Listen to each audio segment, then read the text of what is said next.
Yo, I am back with a new video. This is the second part to the Tap-Strafing guide that I released a couple of months back. I wanted to give people time to actually, learn it and practice it, or I make a more advanced one. I think that the retention on the last video was pretty good, so I'm excited to make this second one. So this is going to be an extremely advanced Tap-Strafing guide. For this, you'll likely need to learn how to double tap strafe, and I'll show you how to do that too. The double tap strafe, if you watch my old video, you learn how to tap strafe in it. And the double tap strafe is moving side to side pretty quickly in order to pretty much strafe very fast back and forth.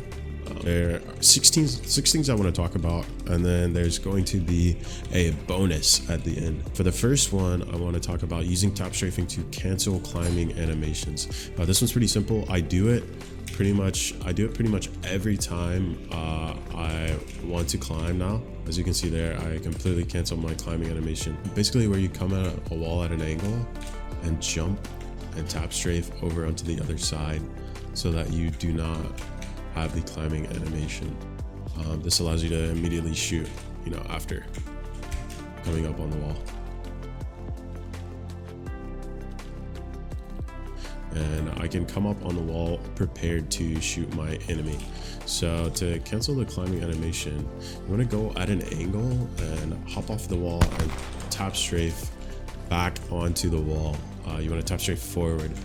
This one is really good because, like I said, it's just simple for canceling the climbing animation. It saves time. If you're trying to escape from people, they have a climbing animation, you don't. So the second one is burning corners. So it's basically burning corners is just tap strafing around a corner so that you move forward around the corner faster. It's pretty similar to what you have to do to get over the walls, but burning the corner is just a way to get around a wall and not get shot a lot. So this is what burning a corner looks like. I call it burning a corner.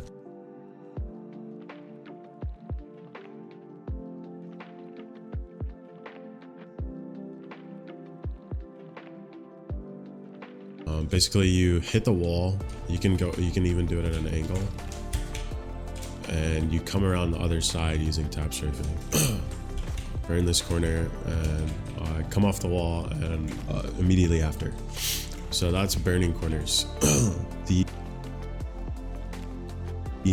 third one I want to talk about is reload tap strafing. And with this one, another good thing is for, Wraith has a cooldown before she Qs.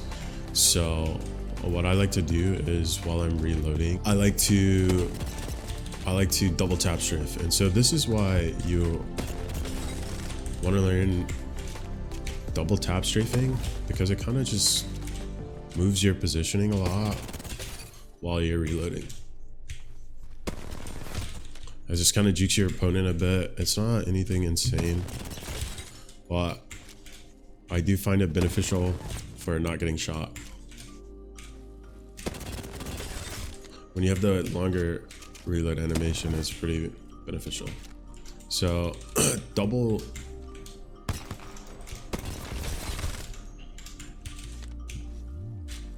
or triple tap strafing while you're reloading is pretty beneficial for not getting shot. I like that one a lot, and especially for larger weapons that have a bigger reload time, it's pretty beneficial. And the fourth one I want to talk about is quick wall jumping, or what I like to call 180 directional wall jumping. So say you're getting chased by an enemy right here, and they see you going for a wall jump. With tap strafing, you can actually turn and head right back towards them with a wall jump. So if you feel confident that you could challenge that fight,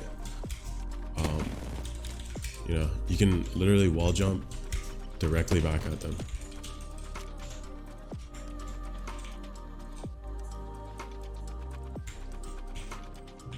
This requires you to tap strafe in an outward direction.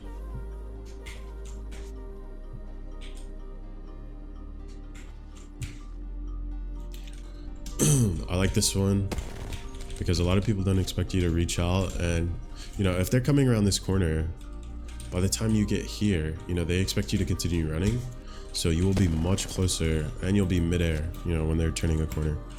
That I have to get from my stream is zipline floor skipping, which is basically once you come off the zipline, tap strafing, hit a fat U-turn, tap strafe, and you can skip the, you know, you can skip the zipline animation, you can skip the hopping off animation, and you're pretty much just ready to fight as soon as you come, you know, up, as soon as you hit the first jump.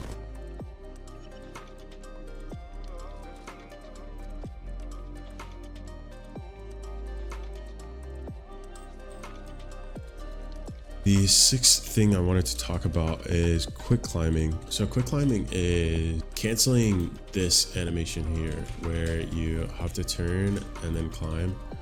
Quick climbing is where you run past a wall and the 180 tap strafe immediately to climb up the wall. Instead of, you know, stopping, turning, and then coming up, I just slide, hop into this wall, and I'm already climbing up. But yeah, you basically just you stick to the wall like glue as soon as you come around the corner. It's pretty beneficial for, you know, cutting down time, you know, your enemies trying to catch you, coming out of a slide and then immediately going onto a wall. It's pretty beneficial for you know, running, and it's just, you know, a movement tip that I have for you guys. So those are the 6 things that I want you guys to practice. I'll try to give more examples, but I am keeping this video a bit shorter this time. And the one bonus thing I had was it's a movement wall jump that changes your character's model while she's jumping, so it makes you harder to hit. It's pretty difficult and it's not very necessary. I think it is very cool. I will show it to you. So basically what you want to do here is to change your character model, you want to slide and punch. When she's sliding, it changes her character model once you punch the ground, and you can wall jump immediately after. It takes a lot of timing to get it correct, but it is pretty cool for changing your character model when you want to. Try to get away from your enemy with, you know, taking as little damage as possible. It takes a lot of practice. Yeah, it definitely does take a lot of practice, but it is good for changing your character's model while you're moving, essentially making you harder to hit.